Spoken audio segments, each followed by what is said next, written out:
Good evening, everybody. Glad you could be here tonight. We're in the 7th class of a 10-class journey discussing the influence that Christians can have in the world today. We've looked at a lot of different things, but before we start looking at that, kind of want to do a little review of the homework assignment. I kind of approach this with a small amount of trepidation. I got some comments back from some folks. Different people had some different things to say. And once again, I'm not asking you to share any of the intimate details if you actually went ahead and did the assessment that I gave you. I don't want to know what you scored yourself on any particular thing. Or if you decided not to do it and decided to do something else instead, or some of you may have decided not to do it at all. But the point is, the essence of doing that exercise had nothing to do with that piece of paper that I gave you. There's a lot of things that, when you go through life, you get certain experiences. One of the things that I've had a lot of experience in is doing planning, which is the one thing that most people hate to do. People don't like to do planning. People don't like to do assessments of themselves. And there are a lot of reasons why that is, but the bottom line that I'm trying to drive at is it doesn't matter what you put on that sheet of paper. What I was trying to get you to do is have a dialogue with yourself, and about one particular aspect of your life, which is your spiritual life. The statements that I put on there, I can guarantee you aren't all the statements that needed to be on there, or they could have been put together better, certainly. And you probably could have come up with something much better than I did. But the whole idea was for you to take a little time to reflect on yourself, to look at yourself. And the value is having the dialogue, not having the sheet of paper filled out when you're done.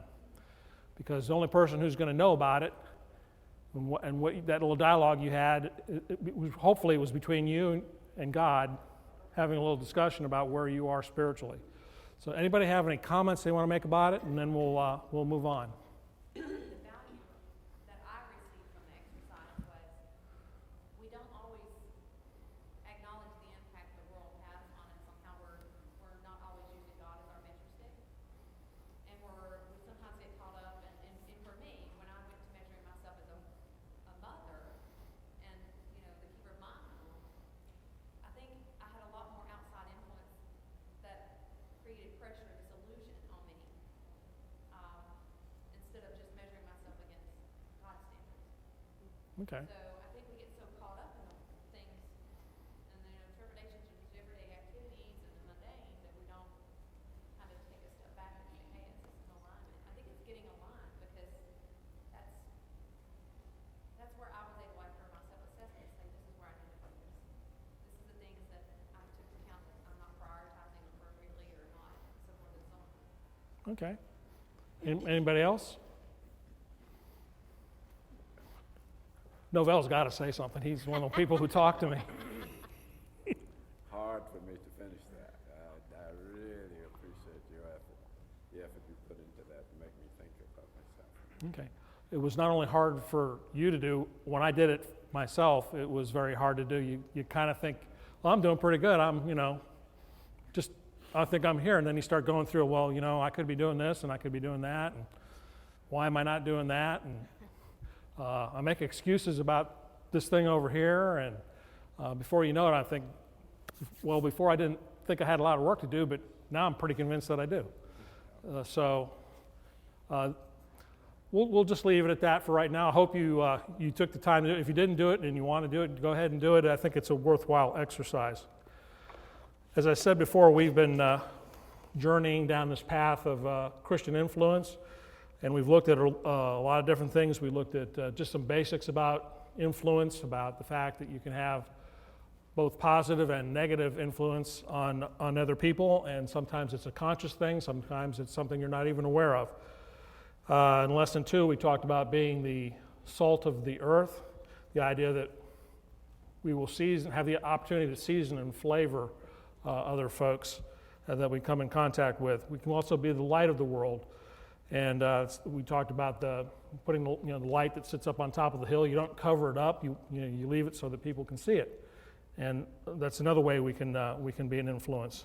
We talked about leavening and the idea of how we can be mixed up and how we can add value to other people's lives and be an influence on them, as well as being the agent that delivers the leavening, which is God's Word. We talked about being an epistle, the idea that sometimes the only contact that anybody will ever have in their life, or the only person that they'll ever see that reflects God's Word might be you. And that you might end up being a walking epistle to another person. That they can see in what they can see in you is what they might be able to read about when they read in God's Word. Last week we talked about taking a measurement of ourselves, and that was all involved in trying to get you to do that self-assessment. Before we go into tonight's lesson, just want to give you a little feedback. It's interesting when you teach a class, you have people come up and tell you different things either after the class or at some other time, and I just wanted to share a couple things with you. Last week, I made I will call it a literary license type statement when we were talking about David and Bathsheba. We were talking about the fact that David did a bunch of really bad things. He coveted, and he was an adulterer, and he murdered the husband of Bathsheba. A lot of bad things that he did. And at the end of the thing, I made just sort of off the cuff comment saying something about, well, I'm pretty sure there's no murderers or adulterers or of coveters in this group. I just meant it to be kind of an off the cuff statement. Well, someone brought it to my attention that there was no way that I could know that. So, a catchy retort comes to mind, but I'm not going to say it. I got some comments, and whenever you bring up Matthew chapter 7, I guarantee you, if you bring it up to more than 2 or 3 people, you'll get some feedback on it. Matthew chapter 7 talks about, the very beginning talks about, judge not lest you be judged. And then we went down into verse 20, which was the whole essence of last week's lesson, was reversing that scripture. In verse 20, it says, therefore by their fruits you will know them. And I said what we're going to do is turn that on its head and have it read, therefore by your fruits they will know you. That's why I wanted you to look at yourself, because other people are looking at you. And someone made the comment that you have to be careful because, and I've heard, I think if you've been in the church a long enough period of time, you will have heard this statement made by people. They say that those people that are members of the Church of Christ, they're very judgmental. And you can take that one of 2 ways. I take it from the fruit inspector perspective, which is I'm encouraged to be a fruit inspector. When you look at a person and see the kind of fruits they produce, you can make judgments. I cannot make a judgment about what's inside somebody's head. Only God can do that. He knows what's in your heart. I don't. I'm not suggesting that we can make those kinds of judgments. We're not encouraged to. That's what the beginning of Matthew chapter 7 is all about. But God certainly does want us to be fruit inspectors. I think the other thing we have to be careful with when we talk about judgment is that whole idea of it's like the difference between winning the debate or winning the soul. When you have a discussion with somebody, a lot of times you get caught up with wanting to win the argument, but you're not really supposed to be having an argument, you're supposed to be trying to win a soul. So we can't confuse winning the debate with winning the soul. There's a difference between judging and applying the judgment that's already been rendered. And that's what people try to skew that line because they recognize the fact that you're calling them out on what they're doing, and everybody knows what they're doing wrong, but they don't want to face it. So they reflect it back to you by saying, don't judge me. Right. I'm not judging you. I'm just simply applying a judgment that's already been made. I'm trying to remind you of where you're at and what you need to do to get yourself straightened out. Right. I guess I'm providing you a little warning that anytime you bring up Matthew 7, I've had this discussion lots of different times with different folks. one other thing that was mentioned was that it came from the same person. They were concerned about being judgmental, but it was also that sometimes we forget about the concept of grace. That whole idea that from Ephesians chapter 2, verses 8 and 9, where it talks about by grace are you saved through faith, and it's a gift of God, not of works, lest any man should boast. Now, there's no amount of work we can do. There's no amount of good things that we can do. We're not going to earn our way into heaven. We are going to get into heaven because of the grace of God. He's the propitiation for our sins. He's the atoning sacrifice for our sins. And I think that was a valid observation that we do need to be careful to understand that we're not. This isn't a merit system. We're not going to be earning our way into heaven because we're going to be going there because of the grace of God. So those were just some feedbacks that I got, and I thought you'd be interested in hearing them. Well, we have 3 weeks left. Tonight we're going to talk about the Christian's influence in the home and with your family and also within the church. And then next week we're going to talk about Christian influence in work, school, and in the community. And then on the 28th I have that mysterious lesson about the residue that was you. So that'll be the last lesson, and then after that the lectureship will be following that. So we have 3 weeks left to go in this class. So what I'd like to do is talk about two aspects tonight. We're going to talk about the kinds of Christian influence we can have in our homes and with our families, and then the kind of influence we can have. And when I say the church, I'm referring to not the church universal around the world, but just specifically with our local church, this congregation, what kind of influence you can have. It's not to suggest you can't have influence at other congregations with other parts of the church. You certainly can, but we're going to focus our attention on the local church. So let's look at families and home, for instance, and I've broken these up into some categories.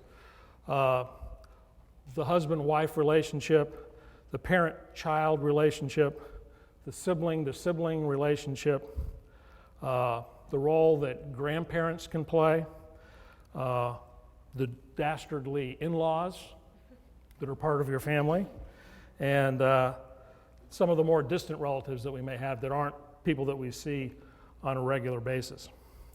So, as far as the family is concerned, what is the basic fundamental building block of a family? Where do you start? Well, before you can be a parent, you need to be a husband and wife. A husband and wife is the foundation upon which you build a home and a family.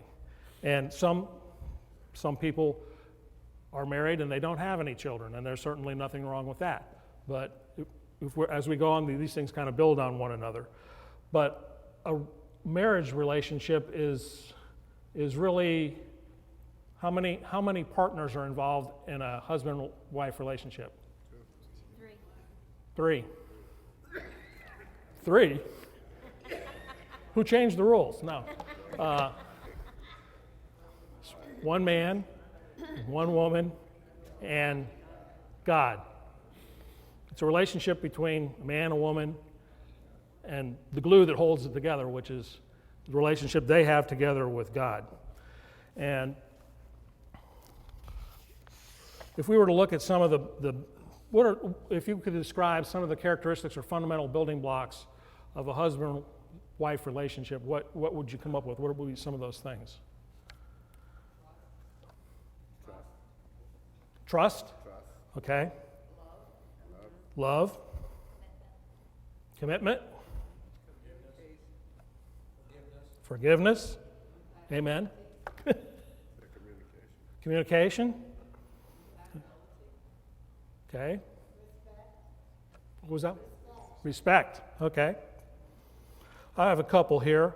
We'll just look at very quickly. I had love and respect together, and if you look at 1 Corinthians 13, 4 through 8, it gives you all those characteristics of what love is.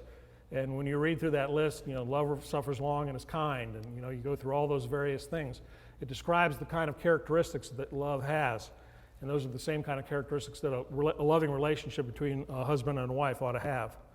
Matthew 7:12, that's kind of the golden rule. You should treat your spouse the way you want your spouse to treat you. So that's a bedrock kind of concept. How about not being quarrelsome with one another? That seems to be a problem with some folks, is they have a hard time not, they can do certain things, but they're always sort of at each other a little bit. Proverbs 17:1 talks about that. And how about the new man of kindness that's described in Colossians 3, 8 through 10? Or you need to be happy with each other. If you get married, and you need to be happy about it. And Proverbs 5:18 talks about that a little bit. You need to value each other. When a husband looks at a wife and a wife looks at a husband, what do you draw value from that kind of relationship? Proverbs 18:22 and Proverbs 31:10 talk about that. Being considerate is another concept in 1 Peter 3. A substantial part of that entire chapter talks about being considerate to one another. So these are some of the kind of characteristics that we need to have towards one another, and it's the kind of environment that would breed. Can a man and his wife have influence on each other? Sure. My wife does all the time. I wouldn't be standing here right now if she didn't have influence on me. She's been the most influential person in my entire life. And sometimes it's funny, we go out and eat breakfast at 2J's on Saturday mornings, and a lot of husbands and wives come, and it's a real study in sociology. When you sit there and you watch what goes on, you have the ones who sit down and they have the newspaper, and it's like they both got the newspaper up, and it's like they went to lunch or breakfast by themselves. You have other ones that sit there the whole time and they eat. They look at each other, but they don't say a word. It's interesting when you look at the dynamic of it. But hopefully your husband or your wife is the most influential person in your life. What about parents and children? Got some interesting little tidbits here for you. From the time a baby is born until they reach the last day of their 18th year, they have been awake.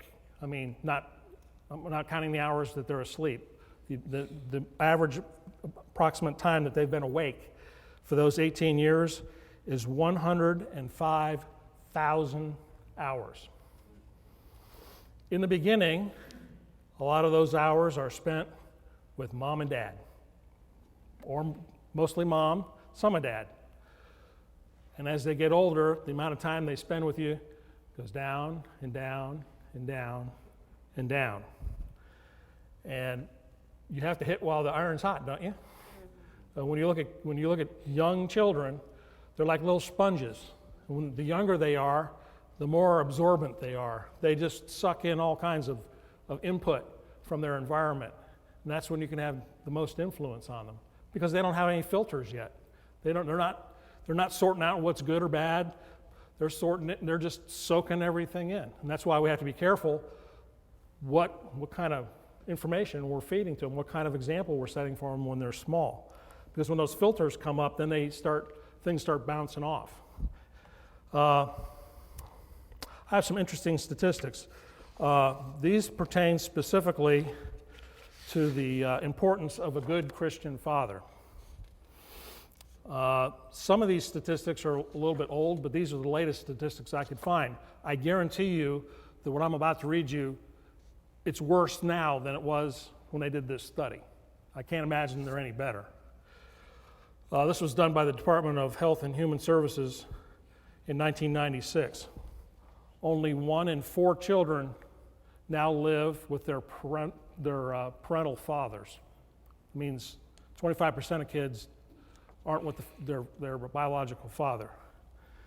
In 1996, 42% of female head households with children were poor compared with 8% of families where children, there were two parents in the family. So it's 42% for a female head of the household versus 8% for a family with a father and a mother. Girls without fathers in their lives are 2.5 times more likely to get pregnant and 53% more likely to commit suicide.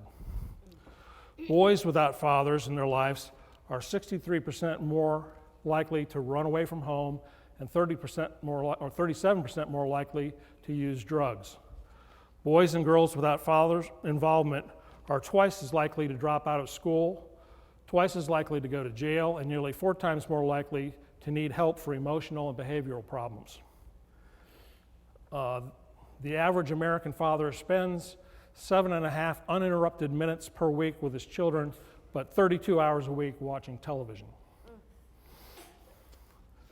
I have these other statistics at the bottom, and I know these aren't right because they're not, it's worse than what I'm going to tell you right now. Back when they took these totals, these are just some statistics for the number of kids who are born out of wedlock. The total for the entire United States population was 41% of all births where children were born to families without a father and a mother. For those that were under the age of 30, the number goes up to 53%. And then you can go into different parts of the community. It gets difficult in the white community, 29%, Hispanics, 50%, African Americans, 75%. I don't think we're surprised by any of these numbers. We know these things, and they're getting worse. They're not getting better. This whole idea that women are now women who decide they're not going to get married anytime soon, but they decide they want to have a child. They get pregnant, and there's no father involved in it. It's an intentional thing. It's not an accidental thing. When we start not following the model or the pattern that God gave us to follow, you can see all the problems that we get as a result of that. So we need to understand that it's important for both a father and a mother to be a part of their children's lives. And we have to be careful that we don't lose track of the idea that just because the father is there, I mean, if you're going to spend 7.5 minutes with your kids in a week, but you can spend 32 hours watching TV, you really need to rethink that if that's where you're at. The value and importance of parents is made clear to us in the scriptures too. Proverbs 22:6, train up a child in the way he shall go, and when he is old he will not depart from it. We're supposed to look at how we bring up and how we train our children. It's very important. One of the ones that really jumps out at me is Deuteronomy 6:4-9. And the scene, so you catch this in context of where it is. Moses has been given the 10 Commandments. He comes down, and this is one of the first things that's said to the people. It says, "Hear, O Israel, the Lord our God, the Lord is one. You shall love the Lord your God with all your heart, with all your soul, with all your strength. And these words which I command you today shall be in your heart." Now, this is the underlined part. "You shall teach them diligently to your children. You shall talk of them when you sit in your house, when you walk by the way, when you lie down, when you rise up. You shall bind them as a sign on your hand, and they shall be as frontlets between your eyes. You shall write them on the doorposts of your home and on the gates and on your gates." But just after he handed down the 10 Commandments, one of the things he told them was, "You shall teach them diligently to your children." It's not enough for you to know these things, but this has to be taught to your children as well. When you do one of these classes, you get some interesting side benefits. I would encourage you to take the lesson of the prodigal son, which is in Luke 15, and stuff it in your back pocket, because someday you might need it. I never thought I would have needed it, but I do need it. I have one child who is a prodigal child right now, and it's very difficult. My wife has handled it a little better than I have. I'm not exactly sure what stage I'm in. I don't know how to call it, grumpy stage or really totally disappointed stage or whatever it is. But I have a prodigal child. And that story, when I read it today and then I reread it and I reread it, it went, hey, Mike, you're missing the boat here on some stuff. So just as a benefit to you, for someone who's living through it right now, tuck it in your back pocket. You might need it sometime in the future. What about sibling relationships, sibling to sibling? A lot of times we don't pay a whole lot of attention to that. It's funny, when I was thinking through the Bible, I was trying to come up with, okay, what are some of the relationships that you read about between brothers and brothers or brothers and sisters or whatever? And all the ones that came to my head immediately were the ones where it was kind of rocky. The first one that came to my mind was Cain and Abel. And that didn't, Cain's over there going, it didn't turn out so well for Abel, the kind of relationship that they had, and that didn't work out well. I thought of Jacob and Esau, and from Genesis 27, and when we look at that, here you have an individual who steals a birthright and a blessing from his brother. How about Joseph and his 11 other brothers? How would you like it if your siblings threw you in a pit and were contemplating killing you and then decided, man, we won't kill him, we'll just sell him to this caravan that's going by, and then we'll take the coat back and lie to our dad about he was killed by a wild animal. The interesting thing is, in the case of Jacob and Esau and Joseph, when those go on into the future, there are positive sides to those individuals. So those didn't damage them. A positive one, the relationship between Moses and Aaron, two brothers. As my wife pointed out to me, it was a good relationship, but it's just like it was a real life relationship. It had some bumps along the way. Can you imagine if you're Moses and you come down from the mountain, you've just been in the presence of God, and you walk down, and what's your brother done? We got a nice golden calf here. While I was gone doing this, you were doing that. It was a difficult, these relationships between brothers and brothers and sisters, can be difficult. So we need to pay attention to helping our children love one another, and it is of great value to both parties when we do those sorts of things. Grandparents.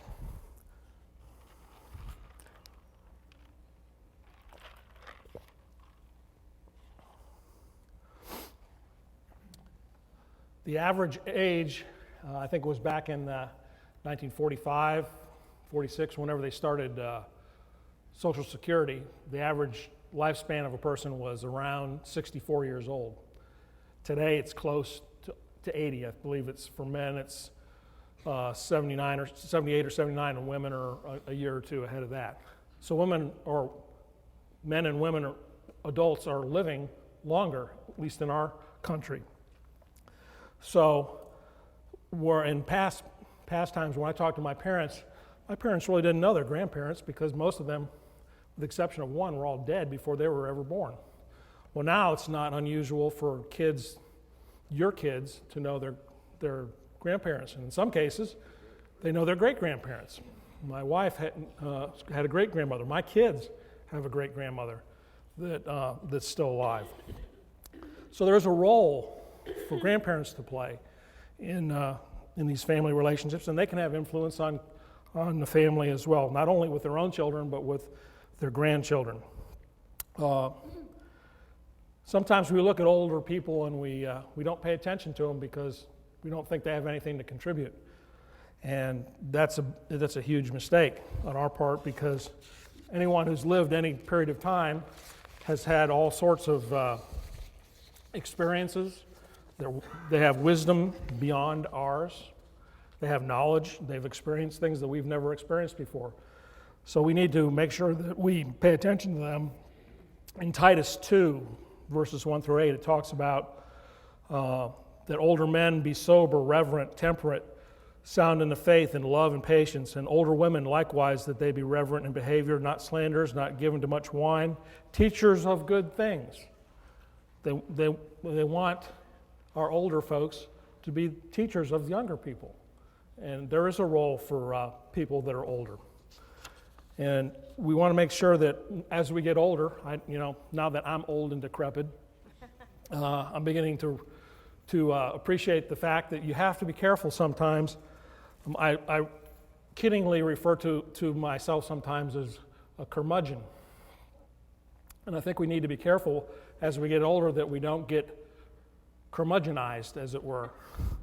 That it's easy to start living in the past instead of living in the future. When you've had a lot of experiences and you look at things, it's real easy to look at stuff and start finding fault with everything that you see because it isn't exactly the way it was before. Sometimes older folks can be difficult to get along with. Once again, I'm going to say this at the risk of not anyone in this room. So, and we also have to be careful. It's as our health declines, it's easy to become very inactive and not participate in things and use our health and as a reason for not being involved. In some cases, it's an actual thing. In other cases, it might be an excuse. So we need to be careful as we get older not to fall into becoming inactive unless it's an actual problem that we have. How about in-laws? Ugh. I always feel bad. You see all these things that you've experienced, and people talk about their in-laws and how terrible my mother-in-law is and how much my father-in-law this. I've been very lucky. I haven't had that experience. The reason my wife is the way she is because her mother is the way she is. She's the kindest, sweetest, nicest lady you'd ever want to meet. My father-in-law, very smart, intelligent man, he's a little bit distant, but he's you can see he's a caring, loving kind of man. I personally have not had a bad experience with in-laws, but I know other people have difficulty with their in-laws. And we need to get past what I call the leave and cleave effect. Think about it. When you get married, you're supposed to leave your parents and you're supposed to cleave together and become one. And it's happening to 6 people, basically, when you think about it, because the 2 people that are leaving and cleaving are 2 of the people, and then each person who's leaving and cleaving has a father and a mother. And you don't think about it much when you're doing the leaving and cleaving, but when your kids are leaving and cleaving, it's something that you have to consider. Sometimes it's a little difficult to let go. Sometimes it's difficult to know when to get involved and when not to get involved. So we have to be careful of that and understand that it's a two-way relationship. It's a relationship that your son or daughter has with whoever they're marrying, and then there's a relationship between them and yourself. Whereas before that was a parent-child relationship, it's changed into a different kind of relationship. So we need to be careful on how we do that. We can also look at distant relatives, your aunts, your uncles, your nieces, your nephews. I'm never good at that. What your third cousin removed from, I don't know what any of those things are. My family's pretty small, so we don't have a big expansive group. I think I know everybody who's in my total family. And some of you folks, I've seen some pictures of reunions. June's not in here. You ever seen June's picture there? Whoosh. Looks like a convention. There's lots and lots of people. So there's lots and lots of opportunities to influence people in those kinds of settings and situations. So we need to look at those opportunities, although they may be less frequent, as opportunities to influence people in our family. And I'm going to encourage you to help in this area. It's interesting that the book of Proverbs has how many chapters? 31. How many days are there in a month? Well, other than the couple that have 30 in February, which is a mutant, it only has 28, all the rest have 31.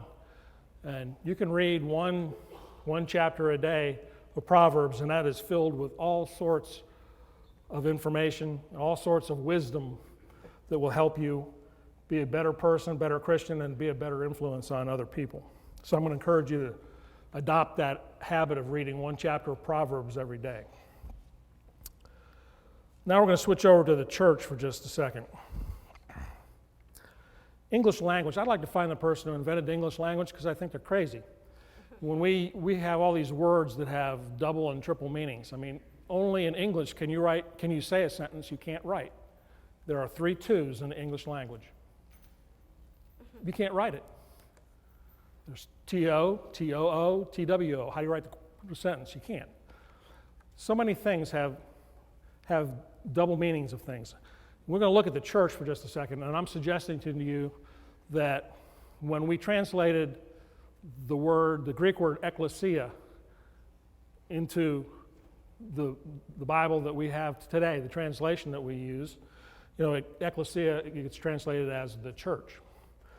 And it's really it's a compound word. It's 2 parts. The first part, ek, means out. And how do you pronounce this bottom part? Kalos, or kalo, is to call. So it means to call out, or we have generally referred to it as the called out when we talk about the church. I'm going to encourage you to do a little research on the word ekklesia. You'll find out that the word is actually a word that refers to a special kind of gathering that was done. It's like a political, it's not a religious term, it's a political term to describe a group of people that got together to do things. And it probably would have been better, I think, to have translated it as the called out than to call it the church. Because in the world today, when we talk about going to church, a lot of people think you're talking about, oh, you're going over to that building over there. And they don't equate the building as not being the church. The church is the people. We are the church. This is just a place where we happen to meet. And we need to remember that this was something that was foretold by Jesus in Matthew 16. He said, "Thou art Peter, and upon this rock I will build my church. The gates of Hades shall not prevail against it." That's the first time we read about the church in the New Testament. And then we read about it in Acts chapter 2 when it was actually established on the day of Pentecost. So it's something that's intentional on God's part that He planned to create. It wasn't an accident. A lot of people who embrace the teachings of premillennialism will tell you that it was something other than something that God planned to do. So let's talk about the local church for just a second. When I look around this room, the church is made up of individuals. I don't know how many are in the room here. I don't know, 60, 70 people in the room. Each one of you are a member. Not every person might not be, but most everyone in this room is a member of the church, the called out. When we think about the local church, like your family, your physical family, your biological family, the church is your what? Your spiritual family. That's when you come together, that's what we are. We're a family. That's how we function. It's the body. When we read about it in Ephesians 1:22 and Colossians 1:18, it equates the body with the church. Those two are the same thing. When it talks about the body, it's talking about the church. When it talks about the church, it's talking about the one body.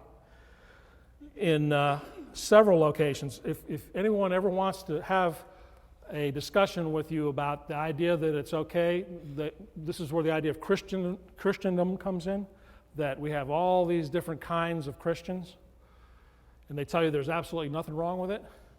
There are so many verses in the New Testament that talk about unity.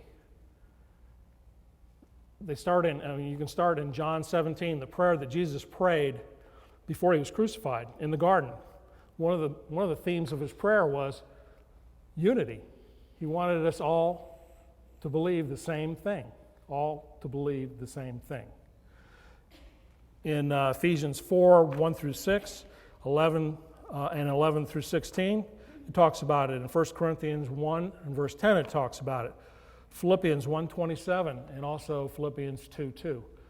And there are many more verses that talk about this idea of one Lord, one faith, one baptism, one God who's above all, through all, and in you all. The oneness, unity of the church. And then we need to remember one other thing, and it's probably one of the most important things, is a lot of people like to criticize people that go to church and they talk, oh, I can't go to church because it's filled with hypocrites. There isn't a person sitting, this one I can confidently say without having to worry about it, there isn't a person sitting in this room that isn't a sinner. You know, for all have sinned and come short of the glory of God. All of us. We're all sinners. The difference is when you're a Christian, there's a solution to being a sinner. When you're not a Christian, there isn't a solution until you take those steps that you need to take so that you have a solution to that. Let's talk a little bit about character traits that can lead to good influence. I'm going to give you a little list here, and you can tell me the other things that you might think of. When I think about it, it's your commitment to Christ, your spiritual maturity, prayer, the idea that you believe that prayer actually works, the idea that, like James, I think I said this last week in James, where it talks about the effectual, fervent prayer of a righteous man availeth much. Do you actually believe that? And if you do, it'll show. And when other people see you doing it, they'll know too. What about priorities? You know, when we think about what's the most important thing, God first, others second, where do you fall? Last. Unfortunately, the world's got that turned on its head. For some folks, there is no God, so it's just me and then maybe everybody else. So when we have the right priorities, when we think about Matthew 6:33, seeking first the kingdom of God and his righteousness, or Ecclesiastes 12:13, about the fact that what is the role of man? Fear God and keep his commandments, for that is the all of man. That's should be our main priority. In Philippians 2 and verse 3, it talks about esteeming others more than ourselves. Put the other people in front of you. You're last, they're first. You can look at the Beatitudes, you can look at several of them. They talk about being humble, having the right kind of attitude, being meek. They're not signs of being weak, they're a sign of knowing where your place is and what your role is. Being a steadfast worker, steadfast and unmovable, in 1 Corinthians 15:58. That idea of being steadfast means to be settled, steady, firm, in place. What about being trustworthy and faithful? You know, being a good steward, as it says in 1 Corinthians 4:1 and 2. And what about being optimistic? Are Christians people that are constantly dragging around and being pessimistic about things? Are they people that are happy and they look to the future with a positive attitude? Okay. We're going to touch a couple other things at the beginning of class next week, but I want to give you your homework assignment because there's always a homework assignment. This one doesn't involve doing anything other than opening your Bible up to Proverbs. I'm going to ask you to read. See, today is what? Today is the 14th. You can start this. You can have the day off today. You don't have to do this today. Start tomorrow. Go to Proverbs 15 and read 15 on the 15th and read all the way up until next week, which is the 21st. So read 15 through 21, one a day, just to see if you can get any, what kind of value you can get out of it for your day-to-day life. We'll pick this up where we left off last week, and we'll also talk about work, school, and the community and the kind of influence that we can have. Thanks a lot.